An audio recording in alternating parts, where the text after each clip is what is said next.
Howdy, Beefalo Bart here, and welcome. Been a little while since I've done a video, but let's do this one kind of quickly. Alright, blank project, and don't need you, and I'm going to get rid of you, as I can do always here, and of course click here so I can see what I got. And I'll throw a basic geometry in. Details, we'll zero this out, and I'll go ahead and just resize it.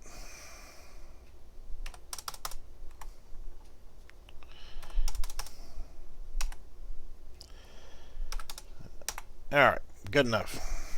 We now have a place to walk on. Move you out of the way. Make sure. Well, we don't have any world settings yet because I haven't added anything in here, so we're going to add new feature content pack. We'll do third person, and we'll do starter content. I'm going to end up deleting this project later anyway, but all right.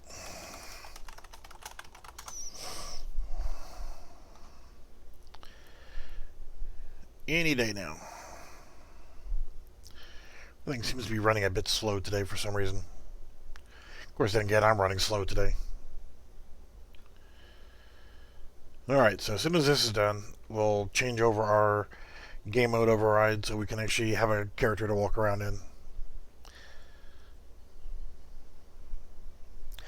Only reason why I'm adding the starter content is I wanted to have a few particles. Alright, third person game mode and play. Yay, we can walk around. Alright, so what do we have for particles? We have explosion, fire, smoke, sparks, steam. Okay, so what we can do here is explosion, fire, and smoke. We're going to trigger these three in a sequence. But what I want to do here is go in and create a new folder, stuff.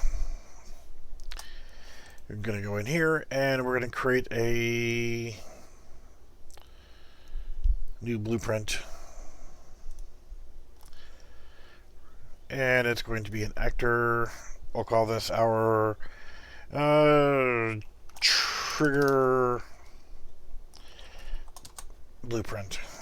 And all I'm going to want to do here is just create a visible and physical trigger. So I'll add in a cube and we'll do 2 by 2 by 0.1. So we have a visible box we can step on. And I'm going to click off of that, and I'm going to add another component, which is going to be a box collision.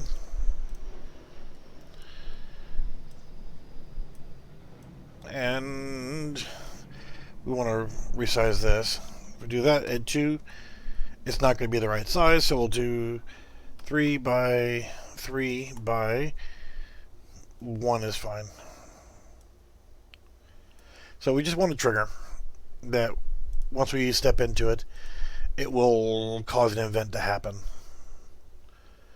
So that are that. And I'm going to delete everything in here. And the first thing I'm going to do is click on my box collision, right click actually, and on component begin overlap. And then we're going to do the same thing, end overlap. And from other actor, we're going to cast to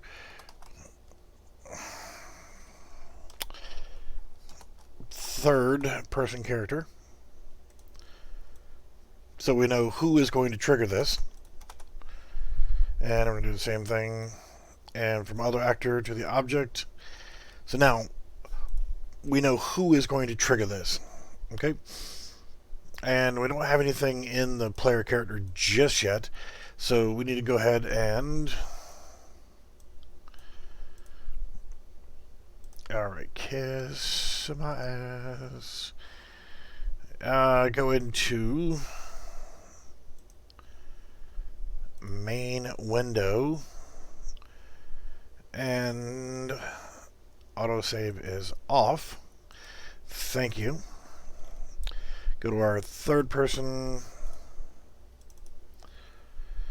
and I need all this extra crap here. I'm not using a touch input.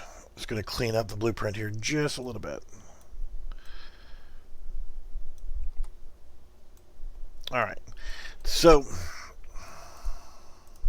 I'm going to add in a new variable, and I'm going to call this on trigger. Could be whatever we want. And since the person was asking about this, as the particles are attached to the player. Do it a couple different ways here. We can actually add in the explosion to the trigger, just showing different ways of doing this. So we'll add a component, and it's going to be a particle system, and honestly, I probably wouldn't do it that way. Go to our event graph, and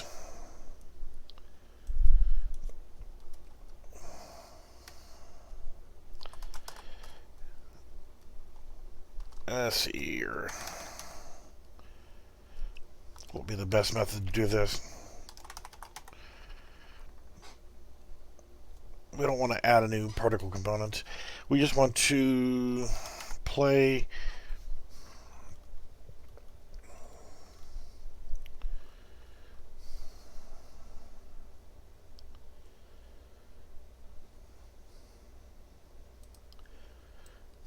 no, we want to actually spawn an emitter, but we'll come back to this. So what we want to happen is when we step on the cube, and we can actually take this and actually throw it into the map. Go back to our details. Go to 0 and 0. So right now, if we hit play, we step on it and nothing happens. So the first thing I want to do is actually, no. Spawn emitter at location.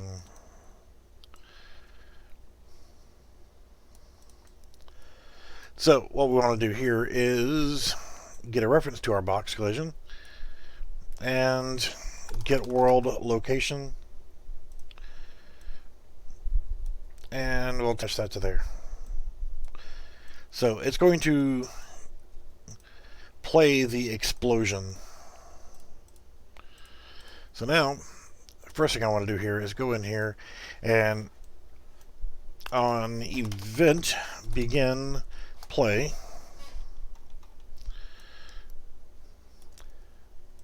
we want to set input mode to game only and get player controller,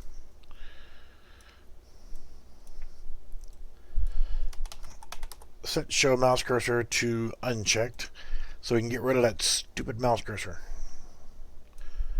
I don't know if anybody else has that problem, but I do. Now no more mouse cursor, I can go right in, and we see we get the emitter. It plays it the one time every time we step on it. Alright, the only reason why I've got the cube down there is just so we have a visible location for the trigger box. So let's actually go back in here and play sound at location, just so we have something else going in there. We'll do the same location, and we'll do explosion cue, so we have a sound that's associated with it. If you're doing like a weather effect, you could add like wind or whatever. So there, we got that. So now we want a particle to play on the character that will actually go with the character. So we want to come from right here and set on trigger to be true. So we're turning on this variable so we know that it's there. And again, set on trigger to be false whenever we take ourselves off of it. So this is going to turn that trigger on and off based on whether or not our character is stepping on it or not. Then we look at our third person character. Then we can actually go in here, and if we want to, we can add a component. Let's add it to the mesh. And we're going to add a particle system. Let's see, fire. And then let's add another one, which will be smoke. Alright, so this one right here, we're going to go to our particles here, and we'll do fire, and it spawns right there at the base of his feet. And this one we'll do as smoke. So they're both there, okay? So let's actually go ahead and socket it to spine 1. Blah, we're on fire. Okay. Same thing, we'll socket this to spine whatever. We'll do spine 3. So it spawns a little higher. So now our player is on fire and smoking, but we don't want that to be on all the time. So you can see it follows the player, no problem. You could mess with the particle effects to get it to spawn more so that it's more fluid. But let's also click off of there and let's add a component of audio fire effect. And the sound is going to be fire cue. So we now actually have a sound. Well, if you guys can hear it or not, but our dude's on fire. So now we want to trigger all these to only work when we're on this pad and then go away when we get off of there. So let's go to fire and we'll scroll down and uncheck visible. There's our smoke. Same thing, uncheck auto activate. Same thing with our sound. Auto activate off. Now, as much as I hate to do this, this is the quick way to do it, but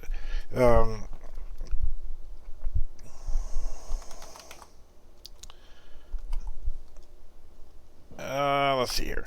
We'll start it off as an event tick. Just as this is not how I'd prefer to do it. This is, I haven't had enough coffee yet, and yes, even though it's almost 2:30 in the afternoon, I'm still not awake yet. So, I'm just going to do a quick check here. Since this is the only thing we're going to have in here, we're going to ask, are we on the trigger? If the answer is yes, we want to do something. If it's no, we want to do something else. So I'm going to go ahead and get a reference to my fire, smoke, and fire sound.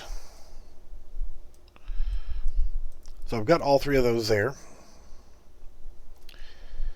Now, this is a sound. We're going to have to do this a little bit different.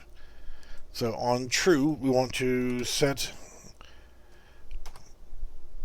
visibility of, well, we just want to set visibility.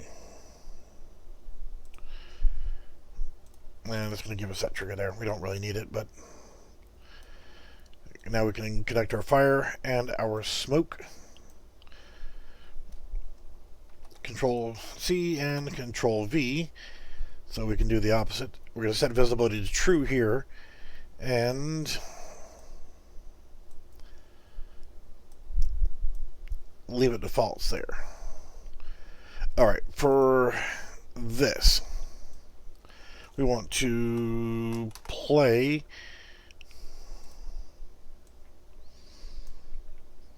because it is an audio component, and stop.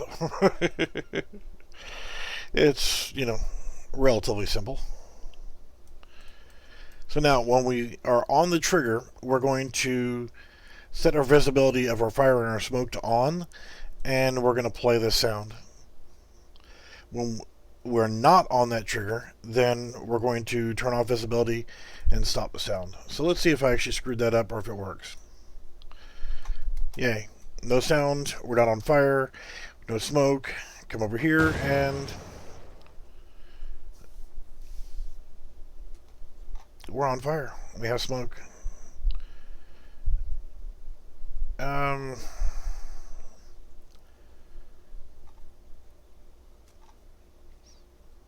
It's not actually playing the sound here. So let's actually try this, and we'll do... Yeah, I didn't want to do that. So play sound at location, and we're going to... Alright, well...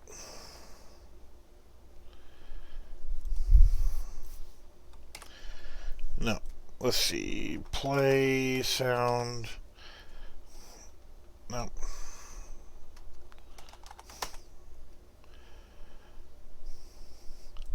Spawn sound attached.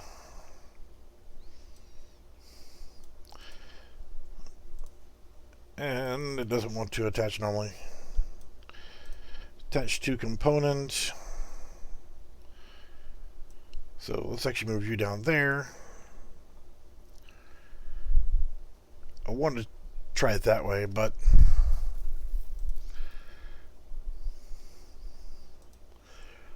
attach to component. The component we want to attach it to is our mesh.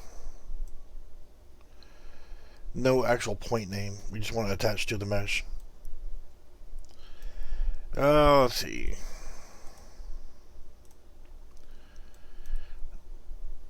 I want to do it that way, but it's not going to let me. I could go ahead and create this as a variable and do it that way. The sound is infinitely spawned. So yeah, I didn't want to do that. I mean, I could do a do once, but let's try a different method here. Bring our fire effect back in and activate. Probably not going to work either. And deactivate. But the particle effects are working just fine.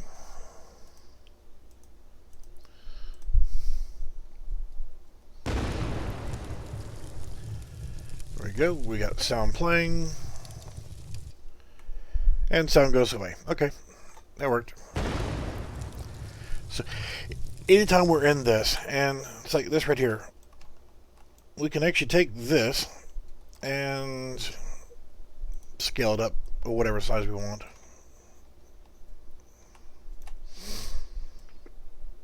So as long as we're on it, it'll work. And you can see everything follows the player. Now, if you're doing this in multiplayer, then you'd probably want to do, well, you're going to want to do a lot of other things too, but like setting up a sound attenuation so that the sound only plays within a certain radius of where it's being spawned. Notice the smoke is not moving.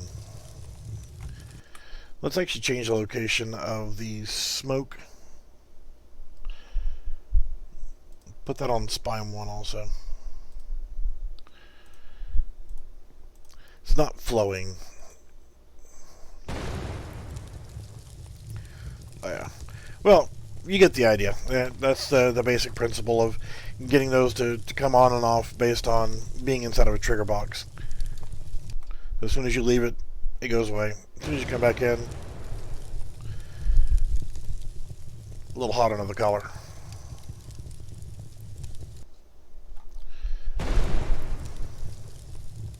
You could do other things too, like, you know, you want your player to turn to a different color or whatever else. There's so many different things you can actually do in here. Go to my stuff folder. Don't need that. Third person mesh. Nope. What mannequin? Character. Our mesh. Our textures and our materials. Make sure to take this guy and this guy. Drag them in here in my temporary folder and copy. And I'm going to F2 red body. Come on, you can do it. And F2 red logo. Alright, so go to our logo. Check body color here. Go to here. We'll do 1, 0, 0. Drag it up here so we can save it. Okay. And save. And get back over here. Go back to our red body. Scroll over to our body color. Click here. Click here. Okay. And save. It'll take a couple seconds to compile the shaders and save and blah, blah, blah, blah, blah. So all I'm going to do is just going to turn my character red whenever he's standing in that fire area and then convert him back.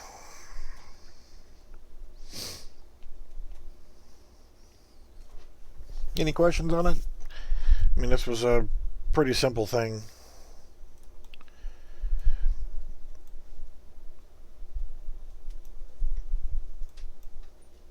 So, let's look at the mesh here.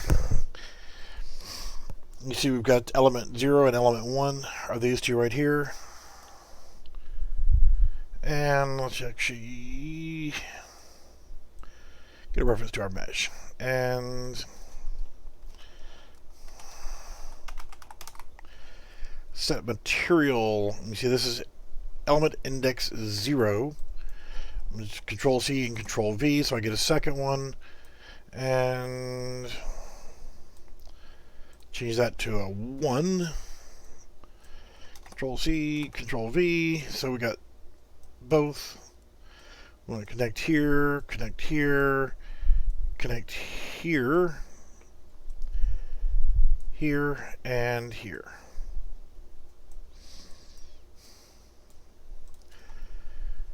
Alright, so when we're in it, we're going to go, and we'll just type in red. Element 0 was our body.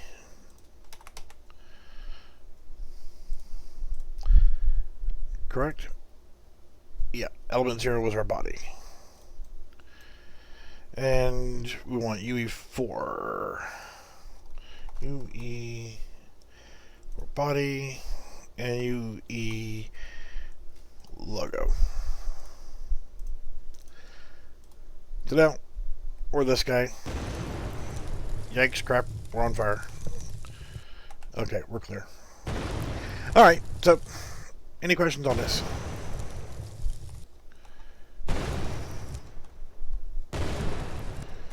Yeah, I mean, you could do other things, like, in the trigger box.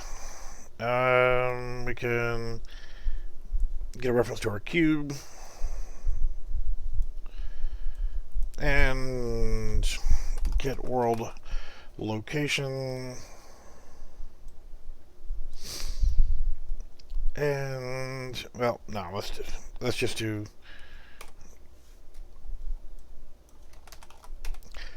let's change our visibility. You can have it to where when you step on it, it could lower itself down. We're going to have it turn off right here. Control C.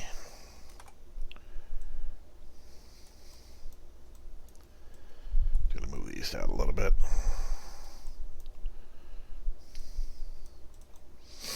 Not that it matters. And we'll turn our visibility back on. So now when we're actually in this, it'll actually make that go away. We're still standing on it. You see our feet are above the ground there. So if you wanted to actually make it go away, then you could actually come in here and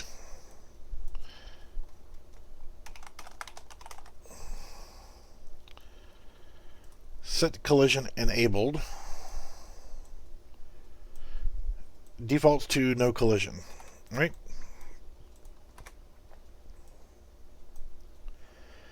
Go back over here and collision enabled. So now we're back standing on the ground again, but when we leave the box, nothing really matters. We're not going to be able to step on it one way or the other. So if you didn't want that box collision to have any collision at all, let's close our character.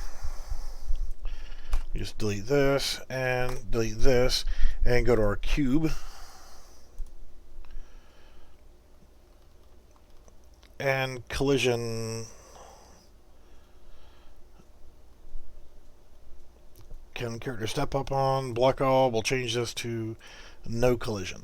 So the actual white box we see on the ground does not have collision whatsoever. So therefore it won't be a problem whenever we're going through it.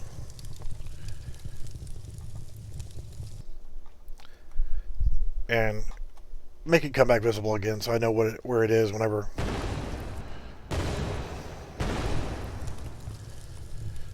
Alright, any questions?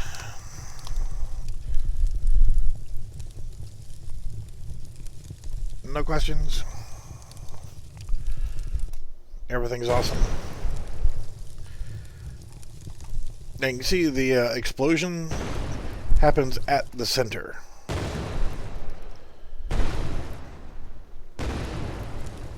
Now, if you wanted that to also be on the player, it would just be a matter of adding it to the player. I didn't add it in there because I added it in here. Let's make this back to 1. Because it was small,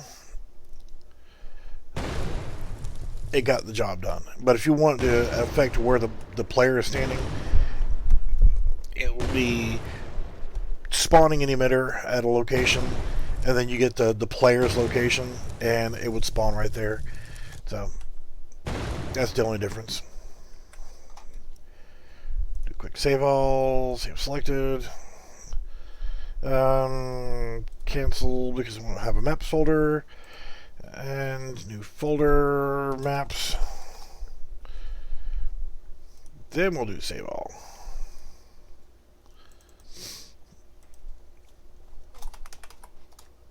Test map. Now we're good. Well, if there are no further questions, we'll get ready to wrap this up. You know, adding this in was just a little bit of extra nonsense.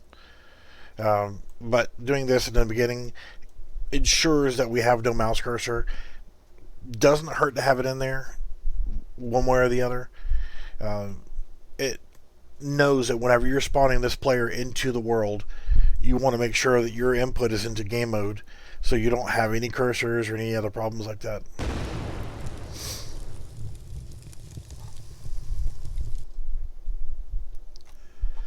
You know, just the same where we've got it set to where the overlap is off as soon as we leave that box. Instead of the end overlap, you could have also done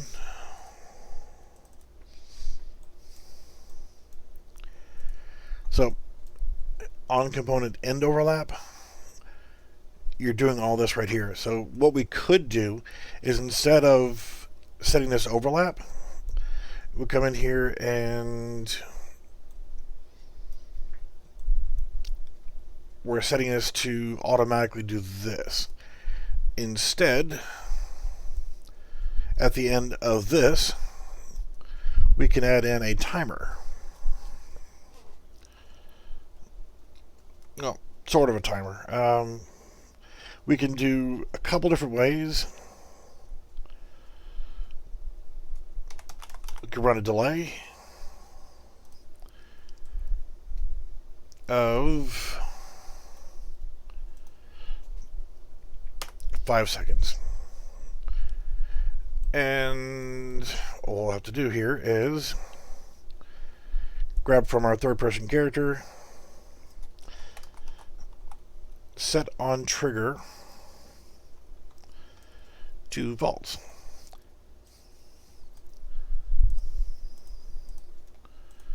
So if we come over here and trigger this effect, should after 5 seconds automatically disable itself. So you can have it set to a timer. It doesn't matter if we step off of it. If we step back on, it does the same thing all over again. If you don't want this to happen again, you want this to trigger one time and then you want that trigger to go away, we'll wait our 5 seconds and there we go. But as you can see, it comes back.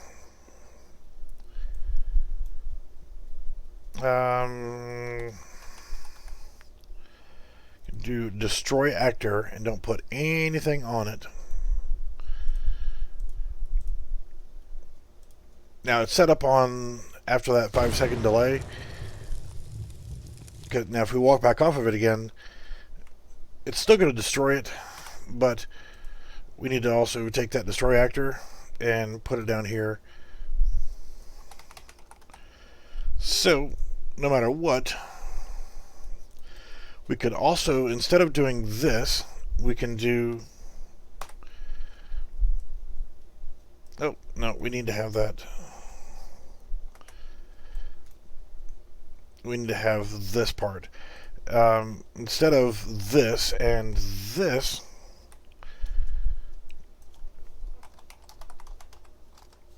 set lifespan.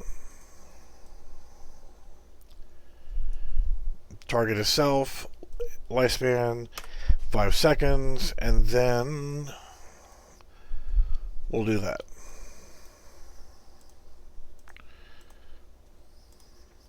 So we'll come over here and we'll trigger it, and it's gone completely. Now the delay method would actually have been better.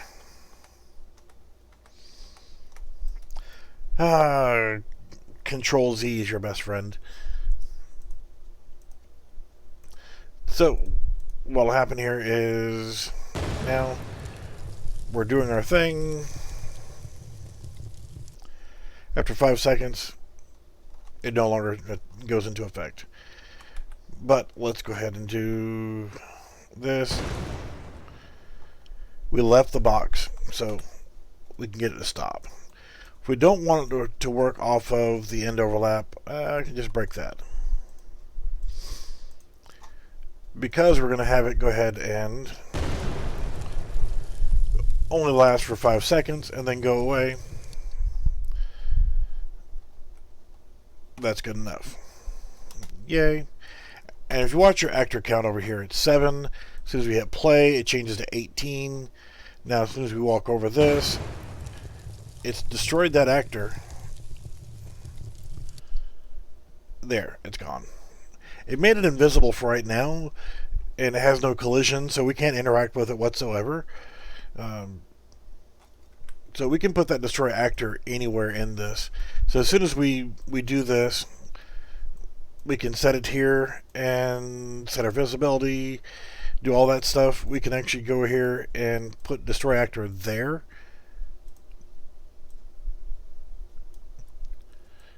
And not worry about the delay. The delay is only going to affect what we see on the player. So if we do it this way, then running over that triggers it. The box is gone completely. It'll never come back. Our actors are 17. After 5 seconds, it's not going away. because it destroyed the actor.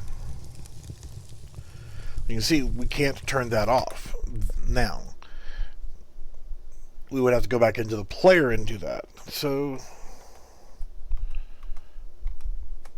doing it this way is probably going to be the best bet overall,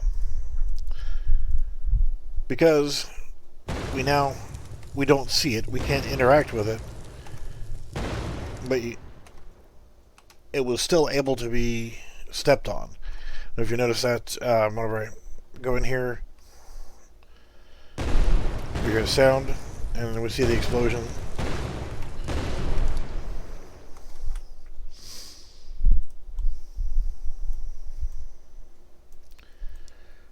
This is the joy of Unreal Engine 4. You always have little things you have to go back and look at. Like, okay, well, I don't want this to happen again. So, probably could come in here and do once. We'll throw that in there and see if it works. If it doesn't, we can always delete it. There we go. And all is good. Alright, if there's no more questions, I'm going to go ahead and end the video, and I'm going to go get some lunch at almost 3 o'clock in the afternoon. Long story on that, but alright. So here's what we did. We've unchecked the end overlap because we're running a timer on it now. When the character, we have our cube, which is going to be invisible. We have our trigger box, which this is set up as a new actor. As soon as the player overlaps that box, our box collision, it casts to the third person character. It's going to do this sequence one time. It's going to get a reference to our box collision here. It's going to get its location.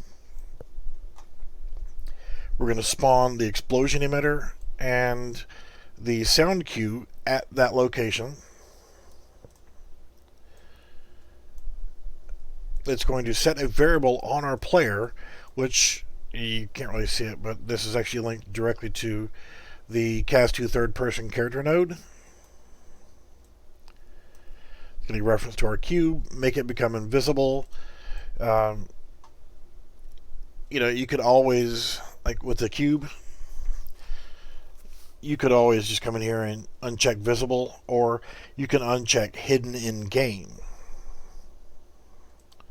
If I check that really quickly, we see it here in the editor, but as soon as we hit play, it's not there. It still works, but it's hidden when we're actually playing the game. So when you're in the editor, you can actually place things like this right here, so you know this is your spawn pad for it. Well, it doesn't matter. I'm going to uncheck that, but hidden in game is a great way of doing that. Okay, we're just turning our visibility of the cube to off here. If you have hidden in game on, you don't need to have that step. 5 seconds later, it's going to turn off the effect on the player, and it's going to destroy the actor. Now, this delay right here, honestly, we can plug in a time here, but let's go ahead and add in a variable.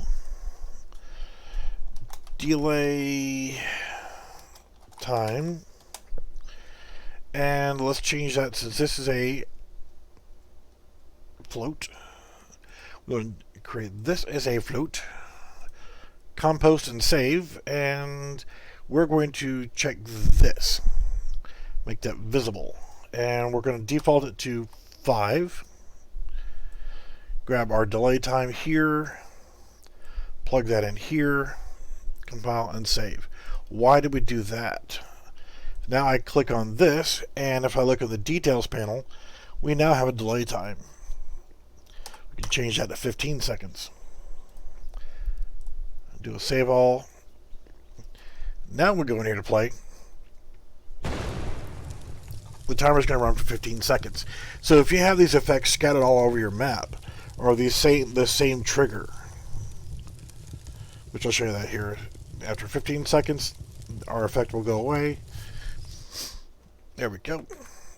So if I add in a second one of these, Control C, Control V, put you right here. Let's put another one over here. So we know they all have 15-second delay. Well, let's change this one to 3 seconds. And let's change this one to 5 seconds. So if we come over here, it's going to have its time set to there. And this one will be 5 seconds. And this one will be the 15. So you can set an individual time for this effect to take place. So if you're walking through a hallway and you're wanting to spawn kind of a fog effect or a mist of rain, you know, when you're inside of a building, you don't want rain inside the building. So you want to be able to have some way of controlling rain coming through a broken section of the hallway where it's exposed to the outside air. You don't always want that to be into effect whenever you're not there. Sometimes less is more. To get the idea, you got different triggers. You can use timers. You can do on and off. Whenever you walk across it, it triggers, and then when you step off of it, it turns itself off. Or it can be set to like this as a timer. You don't have to make these visible. Like say with this, if you want this hidden in game or not, you whatever variables you want, you can actually trigger this. And if you want them editable when you place them into the map, like this, we did our delay time, and it's exposed into that. I can come over here, create a new variable, call this donkey farts. It's a float also. That's nice. Compile and save. Go back in here, and you can see we have a float variable called donkey farts. You can use a slider. You can click on it, manually put in whatever you want. That variable is going to be there. And of course, whenever you delete it or rename it, frog peckers. Click on it. It hasn't changed because we didn't do compost and save. Frog pickers. So, and it kept that variable amount. Get rid of it if you want.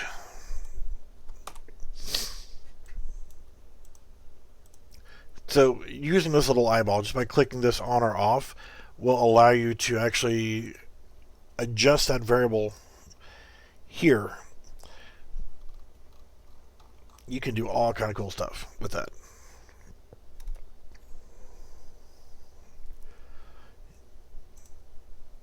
Alright. Enough chitter chatter. I'm going to go ahead and get out of here. If you guys got any more questions, let me know on Discord, and we'll run through it. Save all. Save selected. I don't know why I'm saving it, because I'm not going to save the project. Alright. Thanks for watching, and we'll see you later.